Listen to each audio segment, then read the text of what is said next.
అందరికీ నమస్కారం అండి. చూస్తున్నారు కదా! ఇదైతే క్షీరాబ్ది ద్వాదశి. దీన్నే చిలుకు ద్వాదశి అని కూడా అంటారు. ఇదైతే మనకి కార్తీక మాసంలో పౌర్ణమి ముందు వచ్చే ద్వాదశినైతే చేస్తారండి. మేమైతే ఈ చిలుకు ద్వాదశి చేసుకోవడం కోసం ముందుగా ఇల్లు గుమ్మాలు శుభ్రం చేసుకుని, చక్కగా బయట తులసి మొక్కను పెట్టుకొని, ముగ్గులు పెట్టి, మనం శివుడు, పార్వతి ఉన్న చిత్రపటాన్ని, అలాగే గౌరీ దేవతల్ని పెట్టుకొని పూజించుకున్నాము. అలానే మేము ముందు మోహిని దేవికైతే పూజ చేసుకొని, తర్వాత మేము 11 ఒత్తులు వేసుకుని అయితే దండం పెట్టుకున్నామండి. అలాగే ప్రసాదం కోసం చలివిడి, వడపప్పు, పాలు కూడా పెట్టాము. చాలామంది అటుకులు అయితే పెట్టుకుంటూ ఉంటారు. ఈ చిలుకు ద్వాదశికి అందరూ కూడా తప్పకుండా తులసి మొక్కని, అలాగే తులసి మొక్కలో అయితే ఒక ఉసిరి రొబ్బనైతే పెడతారండి.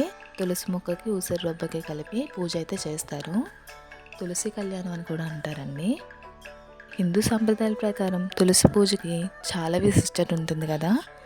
అందులోని కార్తీక మాసం అంటే తులసి పూజ, దీపారాధన చాలా బాగుంటుంది.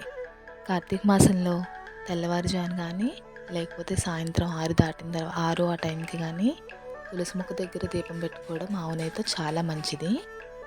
ఈ క్షీరాబ్ది ద్వాదశి రోజున యోగ నిద్రలో ఉండే శ్రీ మహావిష్ణువు కార్తీక శుద్ధ ద్వాదశి రోజున సూర్యాస్తమయం తర్వాత పాలసముద్రం నుంచి నిద్రలేచి శ్రీ మహాలక్ష్మి సమేతంగా దేవతలు, మునులు సమేతంగా బృందావనానికి వస్తారనమాట.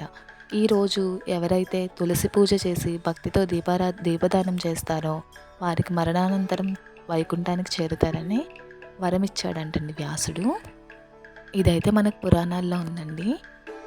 ఈ కార్తీక మాసంలో చాలామంది నోములు, వ్రతాలు, అలాగే పౌర్ణమి పూజ అని, ద్వాదశ దీపాలు, చాలా పూజలు అయితే చేస్తూ ఉంటారు కదా!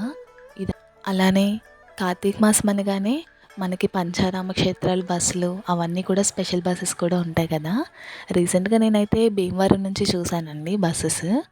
మొత్తం మనకి పంచారామ క్షేత్రాలు అవన్నీ కూడా తీసుకువెళ్తారంటండి. నా వీడియోస్ కనుక నచ్చితే లైక్ చేయండి, అలానే మీ ఫ్రెండ్స్కి షేర్ చేయండి. మరిన్ని ఇంట్రెస్టింగ్ వీడియోస్ కోసం ఛానల్ అయితే సబ్స్క్రైబ్ చేసుకోండి. Thank you.